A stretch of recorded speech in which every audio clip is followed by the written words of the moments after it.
people invest in art, precious metals. I mean, there's lots of different ways to get your money to grow, right? And so the idea, again, is back to what we said earlier, is education. The more you learn, the more you can do.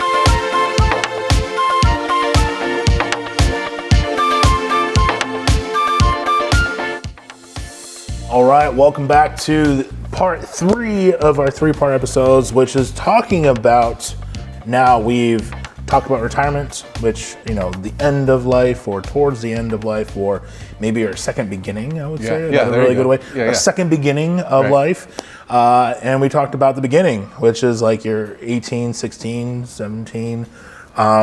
You're now becoming financially independent. These are some tips that we gave you guys to go, which I find very helpful because I'm pretty sure there are 20, 30, 40-year-olds who probably didn't even do those things back when they were young and can find those tips be very useful now to get them back on track. Now we're talking about the in-between. So we're looking at people that are in there, maybe they've been doing it for about 10 years. They've been part of the creating a budget. They're used to being disciplined. Now they're at this point where they're leveraging their income, and now, like, how do we go? What's the next thing? What's the next stage? It's the in between, where I find it's like more of like, now we're building. We're building. So, what are some things that we can talk about today? But that early years, we were creating that foundation. Yeah. Right. Now we're going to build a building on it. And the question is, how big a building do you want? Of course. Right. But you got to have a solid foundation to be able to build something on it, right? So I think the first thing we want to talk about really is something that people I don't think anyone ever understands, which is the idea of compound interest. Yeah. Right. How does your money grow? Right. And how quickly does it grow? Right. And so we're going to go through an example, and I don't know if I should write it here while we talk, and we're going to have it on the board. We'll have it up there. Right. So you can see it. But think the rule of 72 is a simple way of understanding something that I learned the hard way as a finance guy, right? A finance major. So in my world, the future value of money equals the present value times 1 plus r to the nth power. Okay. Right? Everyone loves that, right? You lost me. Right? And r being the rate of return and n being the number of years. Again, most people hate algebra. Right? So we can take that complicated formula and turn it into something called the rule of 72, which says take the number 72, take the rate of return you get on your money, and it'll tell you how many years it takes your money to double. Oh, okay. Which is like, great, right? Well, here's the problem with that. And I have this thing I say, it's like you versus the bank. Right? We think of the bank as our friend. And that may not be the right way of thinking of it, right? Because if you think of the bank, they're a business. And they're in the business to make money. And the way they make money is with our money. So imagine this. If you get in a savings account at the bank years ago, because you can't get 3% now. But if you were lucky, years ago, you get 3% in a bank account. So you put your money in the bank and it gets 3%. Rule of 72 says take that money, that number, divide into 72, tells you that your money's going to now double every 24 years. Oh, wow. It's not very fast. No. Right? So if you're 20 years old and your money doubles when you're 44, doubles again when you're 68, and your $2,000 went to $8,000. Not really good for retirement. Now, if you add more on it, it'll be bigger, right? Of course. But let's think about what the bank does with your money. Yeah. They just let it sit in the bank? No. They loan it out. Yep. So let's say they're loaning it out, and we're not going to go real crazy, but let's say they loaned it out on a 12% credit card. That's a pretty low-end credit card, right? Maybe back to you, in fact. Yep. Right? That happens, right? Exactly. Okay, so now that money, 12%, right? Now it's double, right? Divided into 72, doubles every 6 years. Yep. It's a huge difference between 24 and 6. Very big difference, right? Yep. So now you take that same 2,000 and you multiply it out over the course of between here and 68, and it's over $500,000. Oh my goodness. But here's the part that's no fun. The bank gets the $500,000. Yep. They give you the $8,000. Yep. And they keep the stuff in the middle. Yep. Our job, my job here, our conversation here is about letting people realize you need to go get that $500,000 for yourself. Yeah. Right. And 12% is not an unreasonable number, right? It's a long-term history of mutual funds. There's a lot of other investments that can do that. And you may find other ways, but the key with that is just to understand that even though the bank was at 3 and you're at 12, it wasn't 4 times the money. For sure. Right. For sure. It was more than 50 times the money. For sure. It's a huge difference. And again, the age thing. Yeah. Starting at 20 is very different than starting at 40. Yep. So. And I think that's one of the big things that as soon as I started understanding that concept, it really made me want to figure out like other ways to become a bank in the sense of like saying like, and I think one of the first ones that I started about was like, well, what are some either businesses or partnerships that I want to invest in to be like, okay, so if I invested into your business, I would like a 12% return of, and just saying like in say 6 years, which equates to X amount of dollars every year, which then for that you'll have funding, all these things. And when I started thinking that way, it was very interesting because it was just meaning that there's going to be risk, because if you're not a bank, you're definitely could easily put money into something and you never see it again. Right. And it's a gamble. It's always a gamble. Right. But it also means that if I put it in something and I get a return on it, what more things I can invest into it? Right. What are the other things we can invest into? Right. Well, and the other side of that, and we're going to get into this a little deeper, but this, since you brought it up about business ownership, right? When you start thinking about, okay, maybe I didn't start saving when I was in my 20s, and now I'm in my 40s. Yep. Maybe I'm in my 50s, Yep. right? Well, how do you accelerate that curve? Yep. Right? Well, if you think about businesses, there are businesses that grow at 72% a year. Well, now your money's doubling every year. Yep.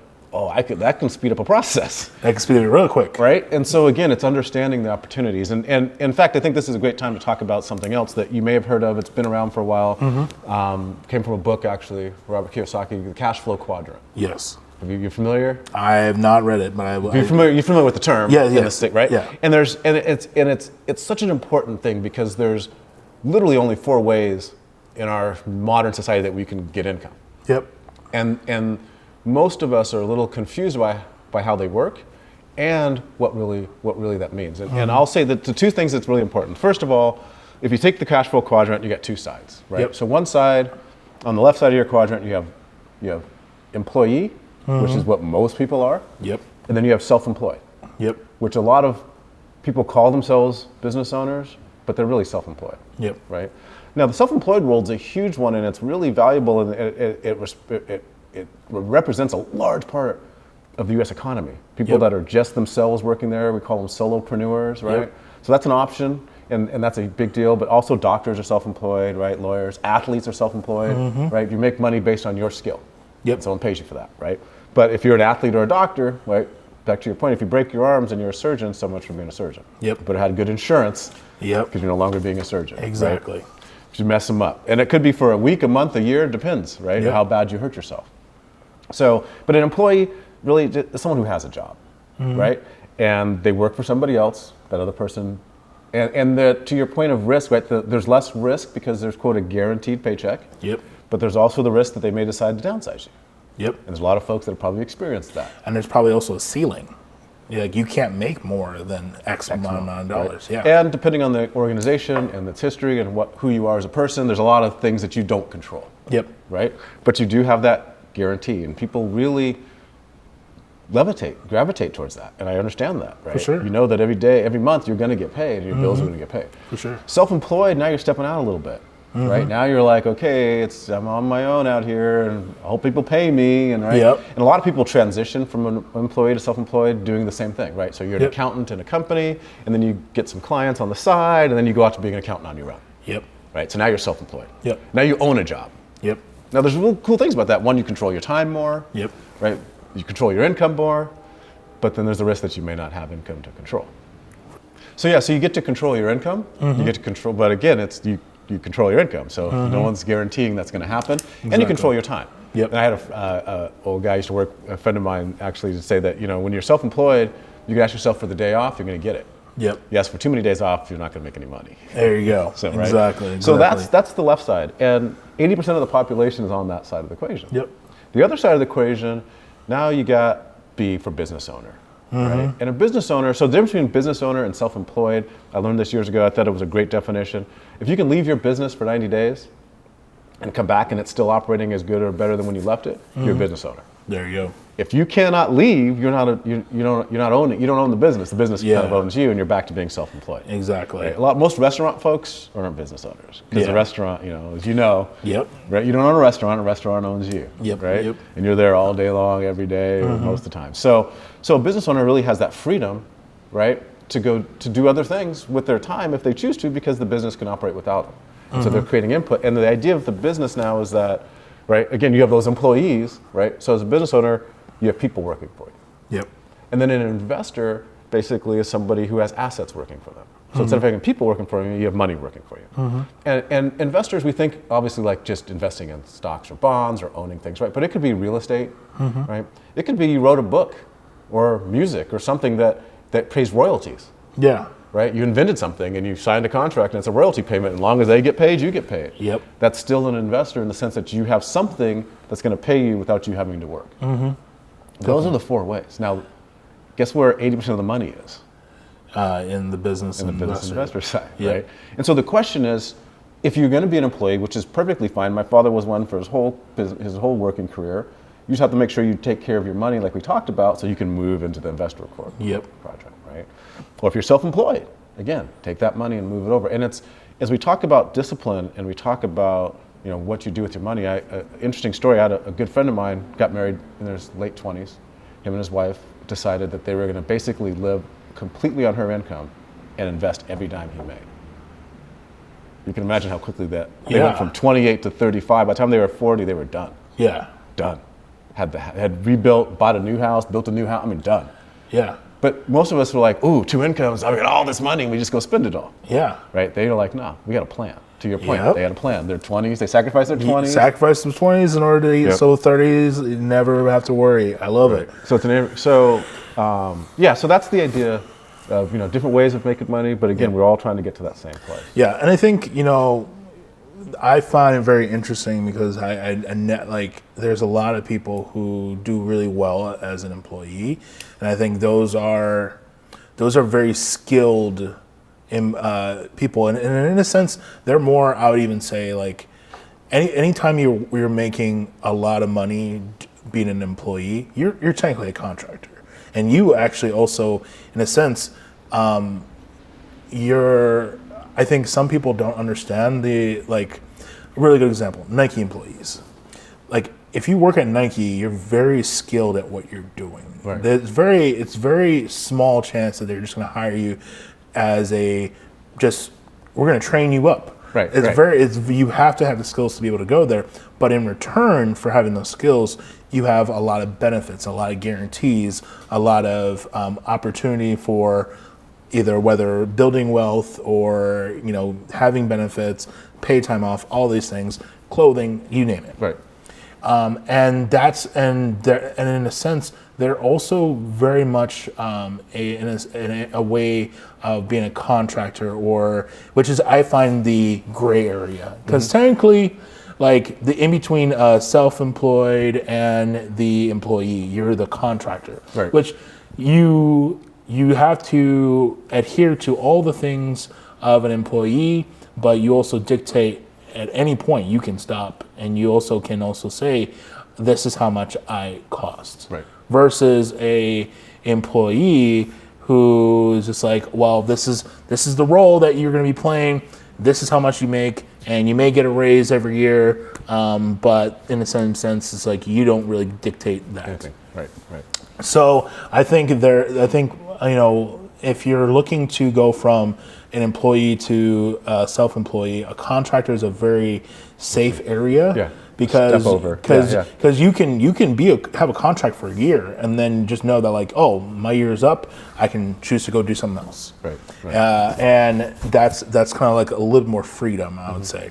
But you still have to adhere to a employee handbook and all other stuff. Right. So one of the things that we want to talk about is like if you are an employee and you are at this point where you want to build more income, the hardest part is like asking for money. I think everybody fears that if you ask for more money, you could easily lose your job. Yeah. And I don't think that's. I think if you have that feeling, you're probably not in the right job. That's true. Because I think if you are doing your best and you feel that like you attribute a lot of good things to the community, if you attribute good things to the business and you're bringing a lot of money into the business and you're not seeing a raise, either they're overlooking you, or they think that like you're okay with getting paid this much money, and like if we can make as much money off of you, like, and I think it's just one of those things that like you have as an employee a lot more control and a lot more power, but it's also a situation of you have to gain that confidence and you have to gain that understanding. Yep. Well, I think two things about that. One, there was a guy I heard years ago say that the ultimate standoff is that companies pay you just enough so you don't quit, and you work just hard enough so you don't get fired. Mm-hmm. It's like, well, who wants to live like that, right? Right. And I think the second side of that, though, which the Great Resignation has kind of brought up, is that businesses are now having, I think the power dynamic has shifted, where people are like, you know what, I'm going to go look for a job somewhere else because other people are looking for what I do. And so now you get a job offer somewhere else, like, well, they offered me this, so you either match it or I've gone, right? So I think there's a big, there's an opportunity for people to take advantage of that situation and to improve their financial situation because the atmosphere outside of them has changed, right? Yeah, but there's also another big thing that I think it's a slippery slope of the idea that like, and I saw this online where they're like, grocery store workers should get paid $50 an hour, and I'm just like, you got to be a little more realistic, because I mean, even if you're talking about like, even a big corporation, say like Kroger, for instance, if you have 10 employees and they're all making $50 an hour, that's over $1 million in expenses just for employees. Yeah. Well, and I think it's, again, part of the challenge with a lot of people is we don't understand business, we don't understand margins, we don't understand profits, right? And then because business has been so bad at sharing the money, then there's this kind of like overcompensation. Well, we're just going to take it all. It's like, well, that doesn't work either, right? Yeah. And so to that point, and it has to be reasonable. But when it does happen, then what do you do with the money? Yeah. That's the question, right? Exactly. Exactly. And that's and it's because one of the things I talk about years with folks is like, you can, if you're making X number dollars a year, and then you got $1,000 raise a month, right? That's $12,000 extra a year. Most people, if they get $1,000 a month, it's just going to get sucked up into spending. Yeah. And life, right? Oh yeah. Now I can go get a haircut every 2 weeks. Right. Now I can get my nails done. Versus if they got a lump sum of $12,000, they would actually have a lump sum to do something with. And I think what's nice about our conversation over these different courses is you already have a budget. So now you got an extra $1,000. Reassess your budget and figure out where's the best use of this money. It's a conscious decision versus what happens to most people, which is just an unconscious absorption. Yeah. Exactly. So it's, do you pay off debt, right? Oh, you have this debt. Oh, I pay off a couple credit cards. That changes a whole bunch of stuff. Because then what happens when you pay off the credit cards is you don't have those credit card payments anymore. So now, wait a minute. Now I got some extra money here too, right? That created more extra money, so to speak. Exactly. Right. And that's when you start thinking about investing for things. Again, this is that middle part of life. Maybe you have children now. Okay, what is college going to look like? Right. Probably want to start dealing with that if we're going to send them. And here's the thing, and this happened with if for some reason they decide not to go to college, that's probably a huge down payment for a house. Yeah. So it's not like you still give them the money, and it's going to completely rearrange how they go through life. Oh, well, you're not going to college? Great. Well, here's this fund. Yep. You can buy a house. You can live for X number of months. You can buy a house, car, and then now you can figure out your own business, whatever you want to do. Yeah. You're not stressing because, again, going back to my trust funders I went to school with, they got out of high school or college. They didn't have to worry about getting a job right away.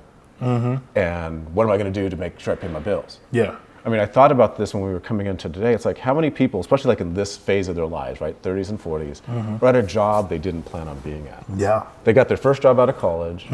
They were planning on doing something different. Now they're still with that company. 20 years later. Because now you're dependent. I think that's the interesting part of why I think it's super important that like, going from college to work is not always the smartest idea. I think it's really much a situation of you're going from one habit to another habit immediately, and you're just substituting habits. Right. Versus saying like, what do I want to do? Like, what can I just explore things? Can I try things? And this is why like, I suggest a lot of kids to, or I would say not kids, young people or young adults to be like, hey, if you have the means, like live with your parents for a year and like go volunteer at certain jobs that you think you want to do. Right. And like be an intern, go try it. Like your parents might say, oh, I have to support you for a couple more years, but in the same sense is like, if it means that like you're not wasting their money, and you're not you're not going into further debt, or you have something that you're more passionate about, I think it's a worthy investment. Right. As long as you are seeking, because I find it very interesting that parents will get upset, like you're 19 years old and you're still at home, or you're 25 years old and you're still at home, and I'm like, but what are they doing with their time? If they're sitting there playing Call of Duty every day, then I can understand why you're being upset. But if they're going out and they're volunteering at businesses or nonprofits, or they're experiencing life in a sense so they can figure out what themselves are, give them that space, because when they do figure it out, trust me, they'll leave quickly. They'll leave as fast as anything, as soon as they find it. Well, and I think to that point too, one of the things I realized is that in our society, in our culture in particular, everyone's in a hurry. Gotta get this, and it's like, whoa, right? I mean, you're 19, you get the rest of your life, right? And yeah, I mean, how many things can you learn in 2 years if you didn't have to worry about trying to just do the thing, but really figure out yourself, figure out your career. And I think from a parent standpoint, if a young person, if a child has a plan, like they're like, look, here's my plan. This is what I'm going to do. It's a very different thing than, well, I don't have to pay rent. Right? It's a very different thing. So I think that's important. For sure. So now we're talking about like maybe even going into the next investment, or even like your first like true asset, which I think is very super important, buying your own home. Yes. Oh, this is, so I am that. I'm a little bit of a contrarian when it comes to buying a house. Oh, okay, go on. Yeah. I think it's a great thing, but I think you got to know why you're doing it. And here's why I say that. When you buy a house, there's this very simple thing. There's assets and liabilities. And the thing that you're talking about, an asset and liability, can only be an asset on one person's column. So when you buy a house, you got a house mortgage. Whose house is that really? Whose asset is that on the books? True. It's the bank's. Yep. And here's the scary part, and we learned this back in '08. You could be 2 payments away from owning your house. Completely free and clear. But if you're unable to make those 2 payments, guess what happens to that house? It gets taken. You could have $500,000 in equity, but guess whose equity it is? It's the bank's. It's the bank's. So we have to always remember it's the bank's house. Right? Yeah. Now, that doesn't mean that you're not creating equity, you're not building yourself for a future, but up until that day that you pay it off, it isn't paid off. Yeah. And it's important because people do things like refinance and do all the stuff, and so all the bank's doing is just sucking up all that equity that you created. Yep. And then still owning the house. Yep. And I think that's very interesting, because like, especially last year when like the mortgage rates and interest rates were super low and everything like that, people are buying all these houses, but then they're not really understanding, like when we talk about liability, like when you own a house, you own a house. Yeah. You don't like just, it's not like renting where like you have an apartment, you have your apartment, something goes wrong, you call your apartment to take care of it. Right. Like, or like there's a crack in a wall and like someone goes, like they will take care of it. It's like, no, something goes wrong with your house, your dishwasher breaks, all this stuff, you have to pay for it. Yes. And no one thinks of those things as a homeowner. And I'll tell you the craziest story, this just fits right into that. And it goes into what we're talking about too, which is building assets, right? How do we build assets? So years ago, I was renting a place in Northwest from this couple, super sweet couple. They owned like 4 houses. They lived in a rental. Right? That's what I was like, time out. You live in a rental? They're like, yeah, but you own 4 houses. Yep. But they said, here's what they said. When one of my rental, like if something breaks at the house I was renting, then he has to come fix it because it's his rental property. But he writes it off on his taxes as a business expense. Yep. When he's renting a house, if something breaks, he calls the landlord. Yeah. And the landlord has to come fix it. When he owns the house he's living in, if something breaks, he's got to take care of it. Yeah. He goes, and there's other pieces, we like to move. We love living in the country. We'll live in the country for 2 or 3 years. We decide we don't live in the country anymore. We just move into the city. We don't have to worry about selling the house or moving the house, and we're still making money on our properties that we own. Yeah. Worst case scenario, if we ever had to, we could obviously move back into one of our own houses. Exactly. So it's just, again, it's a mindset thing, because people think, I got to buy a house because it's an asset. It's like, well, and that is true. And it's a great forced savings account. I mean, and it has, ability to appreciate and value, right? You're talking about the difference between a car and a house, right? Sure. House is an appreciating asset, a car is a depreciating, right? You buy it, the second you run it off the lot, it's worth less than when you bought it, Yep. right? But your house, as soon as you buy it, 2 days later, it could probably be worth more than you paid for it. But the other side of that is that doesn't always happen also. Yeah. People forget about downturns in housing markets. That happened a lot. Yeah. Market doesn't go like this, it goes like this. Yeah. Right? So if you're trying to sell in this, right? So I think, do you buy a house? Yes. Is there a lot of, just emotional satisfaction in this is my house, right? But understand from a financial, if we're talking strictly financial, it is a liability, and you will pay for everything, right? Yeah. So then going back to your budget, you buy the house, now you got to set aside money for a roof. Roof's going to have to get redone. Yep. We don't think about that, but at some point, and if the bigger the house, the bigger the roof. Yep. Right? You're gonna have to repaint the house. Maybe you'll do it yourself. Maybe you'll pay someone else to do it. But my dad and I painted a house once. It's not as easy as it might seem, and it wasn't free. You still had to pay for all the paint. You still had to pay for the sandblaster, and all that other stuff. So it's important to understand. It's not just like you bought it and it's done deal, right? Yeah. So, but again, obviously a great starter for everything else you want to do. So next, let's talk about building financial independence, because I think this is like what we were talking about, building. Yes. We're at the point where we have our budget set, we're disciplined, we're have our savings, we have our emergency fund, where our credit cards are and our debt is in check. We understand all these things. Now it's time to build assets. Yes. And with building assets, like what are some of the things that we should be like really focusing on? Yeah. My favorite story is, and I'll ask you the question, when's the best time to plant an oak tree? I don't know. 20 years ago, right? You'd have shade and have a big tree, right? Yep. When's the second best time? Today. Yeah. Now, right? And so same thing with retirement money. If you're 40, the best time to saving was 20 years ago. Yeah. Now the best time is now. Yep. Right. Got to start now. And then the question is, what's your strategy? And there's so many different options. You can mix and match. You can do a bunch. You can do one. You made a comment earlier about risk.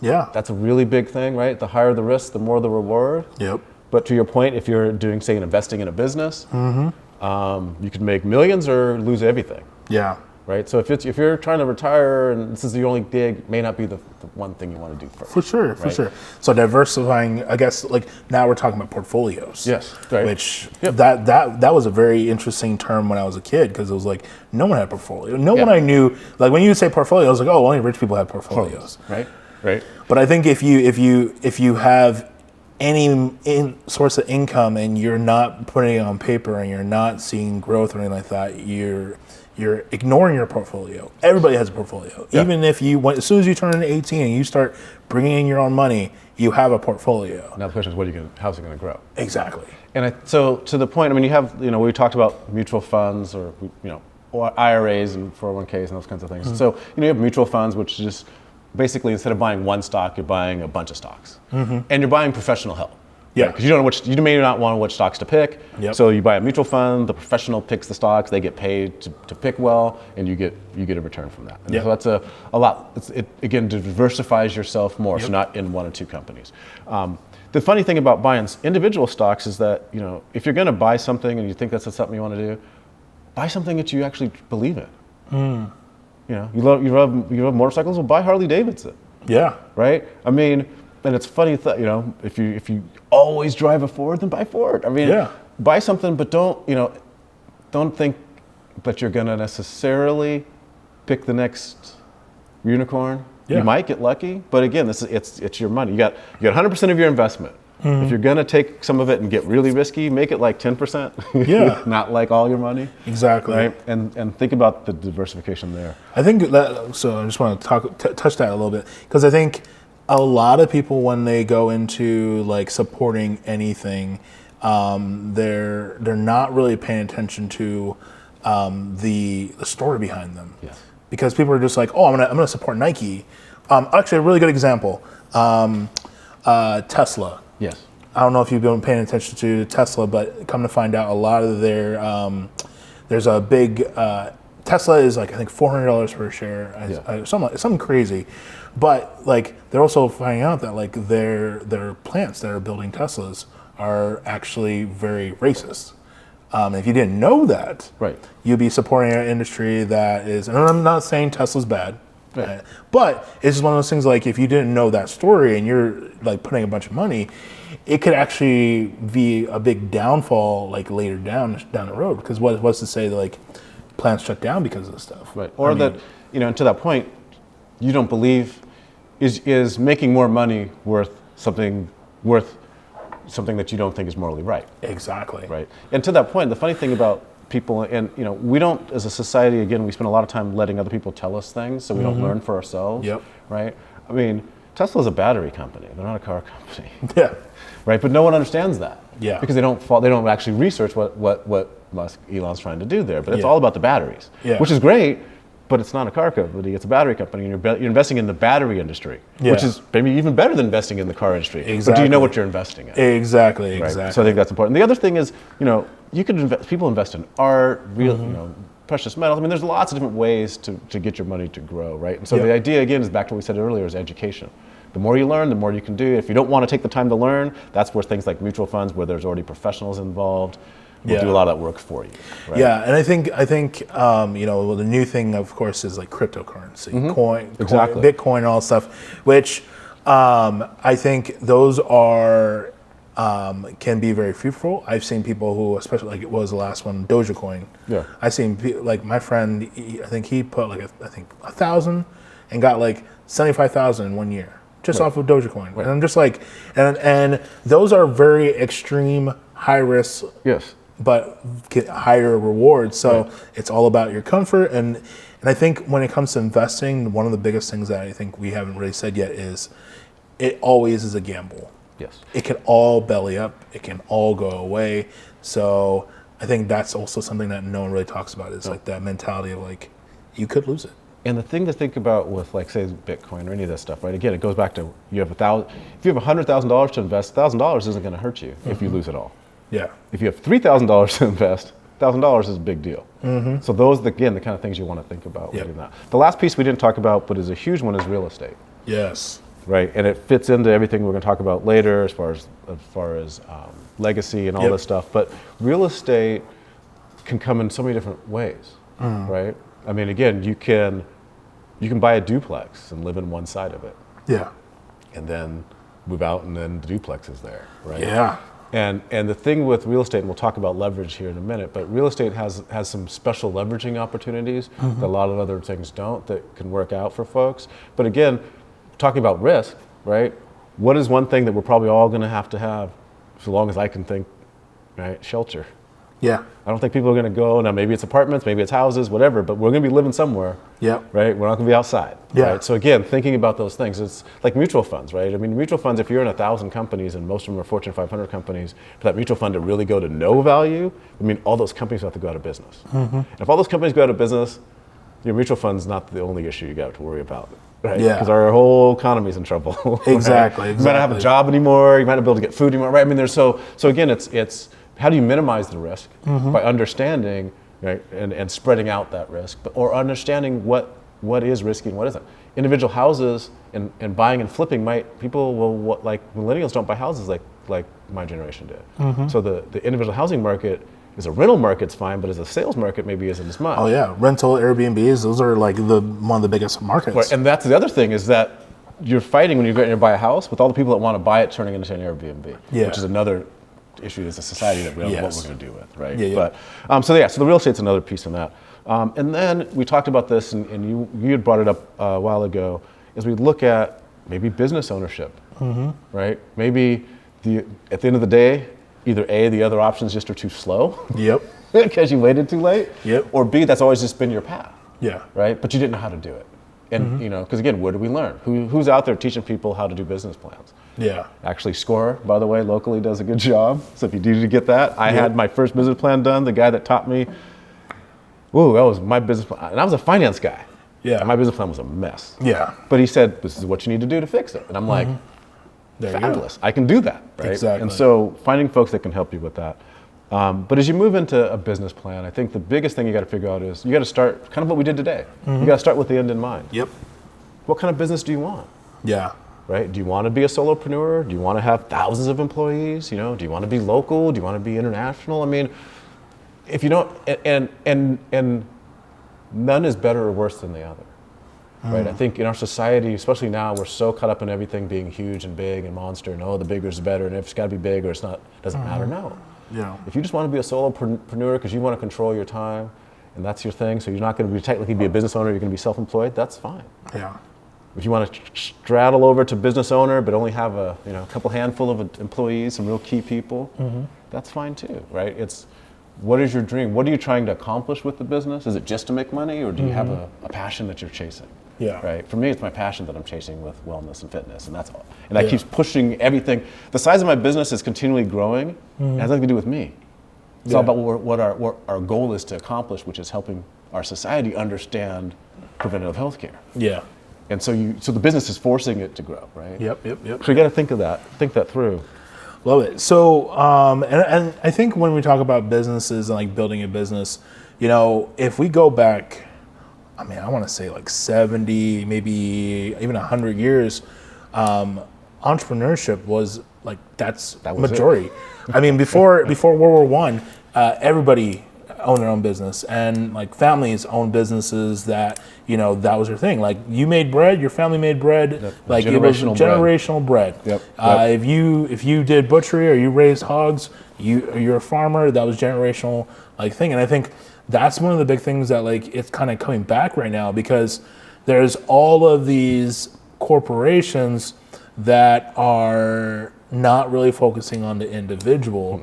And I think, when we're talking about wealth and like building wealth, one of the big, like going from employee to entrepreneur, that was a path. 100 years ago, you would do an apprenticeship. Yes. And you would learn how to do this thing, so you can go and be an entrepreneur and build your own wealth. It was never a situation of, well, this is my my own intellectual property, or this is our business and you can't compete with us. Like the people understood that, like, if you're a solopreneur, or even if you had a small business, you can only have so much business. Right. But everybody right now is all about like, I'm trying to get all the business because I want to be, the next Elon Musk or Jeff Bezos. Right. And there is a big other part of the coin where it's just like, okay, but how can you ensure that your business is doing the quality, and also how can you control that much? Yeah. And then you're talking about boards and all that stuff. So being a small business is probably, I would even say like the lowest risk and potential good reward you can go with. Yeah, as a business, as an investment. Well, and for two sides. One, it goes back to what can you control. Right. As an employee, you control very little. Right. And as a business owner, you control technically everything. Yep. Except for, technically there's obviously you have some laws that you don't control, but unless you're trying to break laws, then you're in control of your system. And then you also control how you treat your employees. Yeah. Right. So you can turn that curve around and really treat people the way that they want to be treated. Exactly. And create that. A couple other things that are real critical in building a business, and whether you decide to bring everyone on as employees or if they're advisors, you got to have a team. Yeah. Nobody knows everything, right? I'm a finance guy and I got a finance person because I only have so much bandwidth. Yeah. So he does all the work, and then he does all the hard work, and then I get to look at the fun stuff. Yeah. Right. But I have accountants. I'm not a dot the I and cross the T person. So you have to have someone that will do that in your space. Yep. Know who you are, so you know who you need to bring around to balance you out. Exactly. Right. I've had my whole career has been in sales. Like I said, I've been in sales so I don't have to bring a sales team on. I'm gonna eventually get to bring a sales team on because I don't want to do it forever. Exactly. But that's not my first goal. For a lot of entrepreneurs, a lot of people, I did some work down at the Oregon Bioscience Incubator. Most startup people don't have any experience in sales. Yeah. Well, guess what you have to do in order to get business? Sell yourself. You gotta sell, right? Yeah, and I think that is like one of the biggest things that like I've had to learn was I can't do everything. And if you want to talk about the quickest way to burn yourself out in your own business, right. is doing everything yourself. But in the same sense, if you don't have the means, if you don't have the funding, or you don't have the ability to like take a loan out, or if you're just starting from scratch, like you have to understand like what your limits are and what you have to learn. So sometimes it isn't investing in another person. It's like, can you invest in yourself enough to get you to where you can make more money? So then you can invest that money into bringing the right people in who will then turn around, together you make more money to be able to get more people. And it's just like this feeding into the point where now you can eliminate yourself from the equation and everybody makes money for you and themselves. And themselves, exactly. So there's a couple of things in that. I love that. So one of the things about not doing everything is understanding, again, depending on the business and how big it is, you bring in partners. Yeah.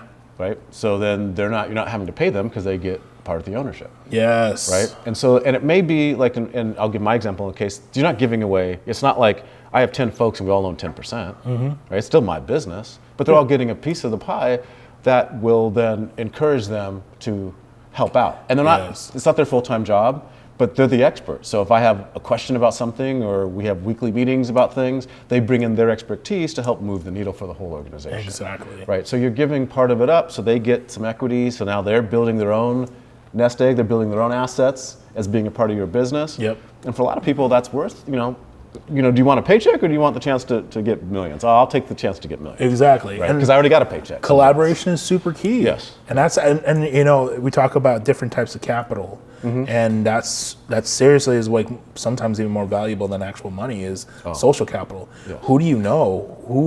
Who can you trust, and like what kind of relationship do you have with them to be able to be like, hey, here's my idea, I'm gonna kick it off you, and do you think this is something that like you would be wanting to invest in? And like your only investment is your time. Everything else you will like your reward will be the percentage that we agree upon. Yep. And if you don't have money, that is going to be probably the best way to get a good team around you. Yep. Be like, hey, 5% of my company, and all you have to worry about is the finances. Some people, depending on the idea, that's worth it. Yep. And their bandwidth. Well, and the cool piece on that is that they're now, it's not even that they're coming in to help you build, they're coming in to build their thing in your space, right? I heard a guy say, it's like they're just tying their little red wagon on with your little red wagon so you can all get the wagons down the way. Exactly. Right? And that's a beautiful opportunity. So so the other real key piece, and some people say the only piece that matters in a business plan is the financials. Yeah. Right? Because at the end of the day, whether it's a bank, an investor, really yourself, figuring out where the money is going to come from and how it's going to operate is really, that's the business. Yep. Right? And whether you want to be the biggest business on the planet or just be big enough that you can take care of yourself, right? How much money you're making and where the money is going is going to always be determined by Definitely. That. And I think an easy path to kind of start is actually, if you're following these videos, it's very simple. Create a budget. Yeah. I think everybody, anytime I've like talked with someone who's starting a new business, I always ask them, okay, what's your budget? Yeah. Because here's the thing is like, and in a weird way, this is very much like, okay, so we thought about it in our business plan. Where do we want to go? Is your goal to make $100,000 a year for the rest of your life with this business? If so, what does that look like? How do you get there? Does it mean that you have to bring in $1.2 million every year in revenue, so you can pay your 1.2, or you can pay your 1% or your 2% that you take home from profits? Right. And if so, like then we need to figure out like, okay, so what does that look like? What does a $1.2 million business look like every year? How much revenue do you bring in? How much does it cost to make this one thing? And how many times do you have to make or sell this one thing to get to where you want to be? Right. And I think finances is one of those things that like I find once you understand a budget or how to create a budget, it's very easy to understand how you can get anywhere. Yeah. Nope. And I think that's brilliant because I think it allows you Because what your budget will allow you to do is figure out your margins and figure out all these other things that if I say margins, you're like, huh? And if I say, well, how much you got left after you pay everything off, you're like, oh, well, that makes sense. Yeah. And so part of finance is just we use new words to say things that people already know. Yeah. Right. And so having that budget, it really does just make that plan out. And what it also does is, you say, well, this is our revenue. Well, okay, so what are you charging for? What are your products? What is it that you're going to sell? And as you start figuring that out, you might realize that there might be other opportunities. There might be things you didn't think about. And then you got to figure out, okay, well, what are we going to price it at? Oh my gosh, that's the hardest one. Right. And hopefully and so you're in one of two places. You're like, hopefully you're in a business that other people are basically doing already. So you can check prices and check what other people are paying and charging, and you might be a little bit different or have more value here and there, so you can either raise or lower your price. But I think that's dangerous. But we'll go on. But the flip side is when you're doing something that no one has ever done. Yeah. And then you're just making prices up. Yep. Right. So if you're a photographer, you can go figure out what people are charging for photography work. And then you can say, well, I'm going to charge more because I do this thing differently, or I come on site, or I have my own space, or whatever. But if you're doing something again like with ours, where who's in preventative healthcare? Yeah. So how do you price out a preventative healthcay package? Right? Yeah. Is a little bit more challenging. Well, and then the story about that is like, and I'm glad you brought up photography. So like for me, when I first started, I was doing headshots for $50 a person, and like I was like, and I didn't realize that that actually can have a ripple effect. Your pricing can have a ripple effect to every business person that's doing the same thing you're doing. So if I go online and say, hey everybody, I'm doing headshots for $50, and people are going to go around and be like, oh, I'm looking for a headshot, that's pretty reasonable, that's the lowest price I've seen in this entire city. Right. That's amazing, I want to use you. Okay, so great, you got a new client, and maybe you got like 5 new clients and you're making $50 each, that's $250. But the next person that's next to you is probably doing like $350 for headshots. And they see that like, oh man, I lost all these clients and all this stuff, and man, I don't know if I can, like, I gotta lower my prices to compete. Right. And then you're in this war of like, I'm willing to sacrifice my future to have more clients versus saying, hey, I know that this person who's probably been doing photography way longer than me is charging $350. Like, if I want to be competitive, maybe I'll do $300. But in the same sense, like, what does it really cost to do a headshot for $350? And I'm gonna give you guys a really good example, and you can actually use this entire framework for how you priced your business if you're in businesses. I start off with, how much does it cost for me? Again, like we talk about in our budget, how do you pay yourself? Right. How much are you willing to do your business or do your photos? So for me, and this is all examples, so this is my real rate, so don't be like, oh, I heard. All right. So say $50 an hour is what I get paid. To do a headshot, it takes about 2 hours to do the entire process. So $50 for the taking pictures for 1 hour, and another $50 to do the editing. So 2 hours, I get $100. Then I have to also cost out like my equipment, which no one thinks about. It's like, oh, what do you mean your equipment? And like, well, my camera costs something. So, and the best way I think about it is like this. If your camera was to break, say 100 shoots from now, will it be paid off? I think that's a very easy way to think about it. If your camera costs, for the sake of math, $100 for your camera. And this is like, if you buy a $100 camera, throw it away because it's not worth it. It's not gonna work. But if say you have 100 shoots to pay it off, you have to do 100 shoots to pay it off. It's $1 each time. I would take that $1 and add it into my costs. Right. Because I know that after 100 shoots, it's paid off. And then after that, I make money for every shoot after that 100 shoots for having a camera. Right. Same thing with your lights. Your lights may have only the ability to do it after 100 shoots. This is how much it costs. And the way I see it like that is, that's my overhead. That's just what I'm doing to be able to do my business. And then that also, and then on top of that, you add in a margin to actually make money. Yep. And that is, I call skill. I think that margin, or that I would say inflation, is I have spent time researching how to do photography. I've made time to practice doing photography. I've taken time to go do everything. Really good example that's trending through TikTok is the story of Van Gogh. Or is it Van Gogh? Picasso. Did that sketch for the lady? So Picasso's sitting there at a coffee shop, and he's doing a sketch, and this woman comes up and says, "Oh my God, you're Picasso. I need you to here's a napkin. Could you make me a portrait?" Picasso goes and says, "Oh yeah, no worries." So in about 5 minutes, comes back. He shows her the napkin, and she's like, "Oh my God!" And he's like, "But I want a large sum of money for it." And she's like, "Wait, why? Why would I pay you such a large sum of money for 5 minutes of work?" And he's like, "Well, it took me 40 years to be able to do 5 minutes of work and be this well done." And I think that's what's really hard when it comes to pricing, when it comes to finances, is understanding your value and what you're worth. And if you're saying that you are willing to work and take that detriment in your future just to have more clients, then maybe that's not the kind of value you should be thinking. You should really rethink about how you do your business. And I think businesses aren't meant to be surviving, it is meant to be thriving. Yes, you don't go into business just to survive.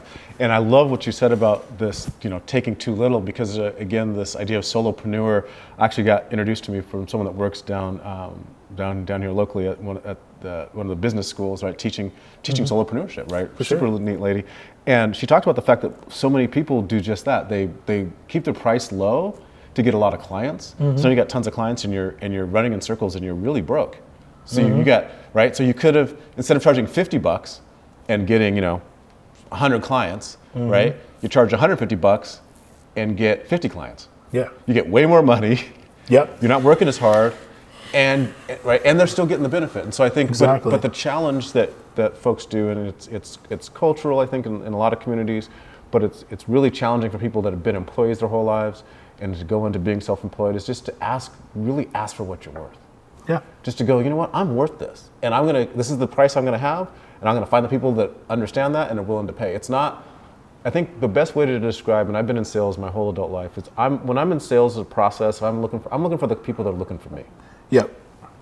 And I'm not looking for the people that aren't looking for me. I'm not trying to convince you that what I got's the greatest. Yep. I'm just showing you what I got, asking you lots of questions about what you want, and going, oh, I got that. And then either you get it or you don't. But it's not going, well, let me try to pigeonhole Jacobson into the thing that I want him to buy. Yeah, right? Exactly. And I think that's that's perfect, because like the example I was talking about, like 5 customers for $250, or you get 1 person for $350, and you work way less. Because what do we want to do? We want to be able to not have to work. Right. The whole point of so we can have financial independence. Right. We don't want to sit there and have to have 5, 10, 15 clients a week to survive. Just to pay the bills. Yeah, it's not that's surviving. Right. So we're here for thriving. This is super important. We're here for thriving. So when finances, again, it might be the last thing we talk about, but it's the most important thing. Understanding your value, understanding where your budget and everything is, understanding overhead costs, and it really can make or break a business, and that's why a lot of businesses thrive and some don't. Most starters don't, because they don't understand what they're doing when they get in the day. Again, it's get into a game. You should have for a football game with your soccer cleats and shit. I got shin pads. Yeah. Well, that's not gonna quite work. Exactly. Yeah, and so beautiful. All right, so we got one last topic on this. Yeah, one more last leveraging topic. Credit and debt. Now this will go pretty quickly, but leverage, I think, is such a thing that people, again, we don't understand, right? And I guess the easy definition of leverage is it's a way to make heavy lifting easier. Right? Yeah. You've heard that story. You get a long enough fulcrum, you can lift the earth. Yep. Right. And it's kind of like, I think of leverage. If people don't think of a seesaw. Yeah. Right? When you're kids and there's one kid's bigger than the other kid, you just kind of slide the seesaw to leverage it out so that it evens them out. Yep. Right? And that's the idea. And with leverage, it's to be able to get things to move faster than you would otherwise. So, we talk about using credit versus credit using you. Right? Yep. So you talked about this, you pay, think about how crazy this is. Paying all your bills on your credit card to crank up your credit score and to get all your points, and then you pay it off at the end of the month. Yeah. That's using credit, not credit using you. Yep, exactly. And Right. you don't, and the thing is, like, in secret rule, if you pay it at the end of the month, you don't pay interest.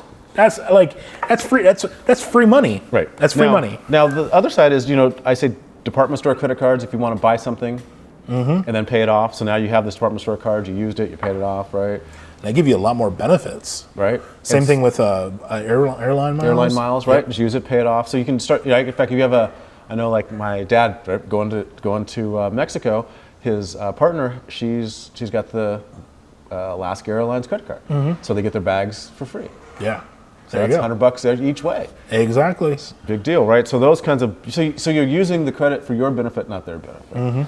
And then the other thing is, if you do have one credit card, just have one credit card that has a slight balance that you can control, because that also then, not paying it a little bit and keeping the monthly payments like you were talking about, paying every month, it starts to build your credit. For sure. But it's a manageable balance, you're not killing yourself. And then again, your first card might be 16%, then you trade it down to 14%, you trade it down to 12%, pretty soon you got a 2% card. Yeah, yeah. So then it's not even killing. It's not even hurt. Right. Yeah. So that's the one. The other thing, though, that I think is, we talked about real estate, and I think this is, I want to just have this one little conversation. I was a finance major in undergrad, master's in finance, financial sales I learned about this next thing like maybe 10 years ago. Okay. And I'm like, what the heck, right? So, but again, guess who knows about it?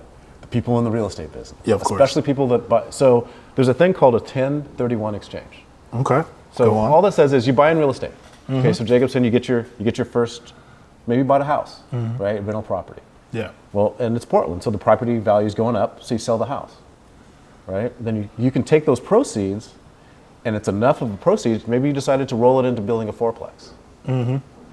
Right? Well, then that few years down the road, that fourplex, right? You can take those proceeds and roll them into a bigger place. And none of it gets taxed along the way. Oh, wow.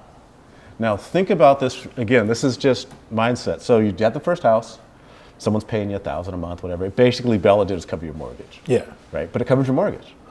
So when you bought the house, let's say you bought a house for $250,000. Yep. I think you can still do that in some parts of Portland, maybe. Yeah. Right. Okay. $250,000. You put $50,000 down. The bank gave you $200,000. Right. Now, when you sell the house, a couple years later, for $300,000, let's say 5 years later for $300,000, you give back the bank's $200,000, but how much did you pull out? 100. 100. You just doubled your money. Yep. And how much taxes did you pay? 0. So now you got $100,000, so you can put a down payment. And if you're doing a loan, they do 20% loans, right? So you got $100,000. That means you now can build a $500,000 fourplex or duplex, whatever it is. Exactly. And that rolls over. What happens when it sells? Right? You pay off the bank loan, and guess what? Now you sell this $500,000 thing for $750,000. Now you got $250,000. Yep. And you can keep moving your money. Yep. Now, the crazy part is with real estate, guess what's also happening all along the way? Someone's still paying you rent. Yeah. So if you have a fourplex or a 10-plex apartment complex, and all of a sudden now you're making $4,000, $5,000, maybe $6,000 a month in rent after all the administrative fees, Yep. are we starting to talk about maybe some financial independence here? Easily. Right? And here's the beautiful thing, and I know you're the man that loves legacy, right? Your financial independence money is just rent money. Yeah. So you're not selling anything off. Nope. So when you leave the planet, at whatever point that is, Your kid gets all this your children extra get money. all these apartment complexes that you already have, Yep. right? That's perfect. So yeah, so that's just something like that. I didn't learn about it so late. This probably is like, if you learn about 1031 exchange, you probably got to get a master's in real estate. Okay, so we're sharing some Pretty stuff. much. Yeah, but anyway, I think that's just That's perfect. So let's go over real quick for everyone. What is the plan? Because I think this is the most important part of every class we do. What is the plan moving forward? I think we're going to go over understanding compound interest, understanding cash flow quadrants, whether you're an employee, self-employed, a business, or an invested, or you've been invested in. Yep. If what to do with your pay raises if you are an employee, how to ask for a pay raise. I think getting on the idea of like understanding your worth, and understanding like, is there even the idea of like there's competitive opportunities out there in the world, right? And like if someone's underpaying you and you feel like you're underpaid, go and I think this wasn't talked about, but I think if you went, and not saying you need to get another job, and just interviewed for a couple places to understand like if you wanted to, like some people just do that, just be like, hey, if I wanted to get another job and I can get paid more, like what is that like? Would that experience be really easy or really hard? That's a really easy way to go about it. Well, I think, and again, back to leverage, it's something you can use for leverage when you go talk to your other company. Yeah, it's like, hey, someone gave me an offer. I got this job offer. I really want to stay here. Of course, they'll be like, well, why'd you look at it at first? Well, I need to know. And I think one of the challenges as Americans is that we get so, it's like we get so caught in just these ruts. We get in this rut of this is how we do life, that we don't even think about, maybe I should figure out if I'm worth more. I mean, because there's somewhere in the back of our minds that, well, if I was worth more, they'd pay me more. But that's not how the system works. No, that's not like that's not the game. I think when it comes to businesses and business ownerships, like everyone tries to make a budget work. Right. And if you plan for your budget to be this, and then someone comes up and says, hey, I need, an extra $12,000 a year in your budget, it could throw their entire budget off. Right. And then they're like, well, then are we willing to take a little bit of a loss to keep this person or not? Right. So I think that's the kind of mindset in the back of people's mind needs to be, is like, hey, like what, like where is I think if they say no on the pay raise, like sometimes it's really a question of like, do you just not have in your budget, or is it a situation of like, no, I've brought in a couple $1 million to this business, why am I not getting paid that? And then it's kind of a lot more clear in line. And a smaller business will be more likely to just not be able to afford the raise. More so, but the bigger the business gets, the more they have plenty of money. Exactly. And they're choosing not to pay you. Then we're talking about, in your later years, talking about buying a house. So look into buying a house. It's an asset, but also understanding the difference between liability and assets. And I think like if you can afford to pay for all these things that could go bad, go for it. If not, then just know that in the back of your mind. Maybe it would be smart for you to rent it out, which I think that was a really important thing. And then we talked about business plans and financial independence, having mutual aid, real estate, arts, vehicle, precious metals, business ownership, cryptocurrency, whatever you want to go. It is, building those things up. So really make a plan on like understanding like which route you want to go. Do your research, ask a professional. Don't just go into YouTube. I think when it comes to your money, it is worth your investment to spend a couple $100s to talk to a professional who has been doing it. And on top of that, research your professional. Right. And I'll say something, not to be disparaging, but a lot of folks that call themselves financial planners or insurance agents, and you have to know the difference, right? Because you can get in a situation where you think you're getting something you're not. Again, it's just... Yeah. And then leveraging your credit and debt. I definitely think that if you're at this point where like you have a lot of money that's accumulating, whether it's through savings, or you have really good credit and you want to take your opportunity to either start a business or become a investor, I definitely, again, understand how to do it properly and build that ability to do it. And actually, debt is not bad. I think that's super important. We need to get off this idea that debt is bad. Debt is a tool, and it has a purpose. And I think we shouldn't be too worried about the fact that like it is that it could have negative connotations. In fact, most businesses are in debt. Yeah, there's very few people that don't have debt. And again, it's controllable debt. Who's in control, you or the debt? Yeah. Right. If you're just living to be able to make your monthly payments every month because you got that's not what we're talking about. Yeah. Right. We're talking about actually conscious decisions. Definitely. And of course, always invest in yourself. I think the first thing that like for every step of this entire thing is think about yourself, think about what you want to do in the future, and what are the next steps to get there. Yeah. I think that's super simple. Yeah. And the last thing I would say is just in this phase too, it's like where do you want to be? Do you want to be an employee? Do you want to be self-employed? Do you want to be a business owner?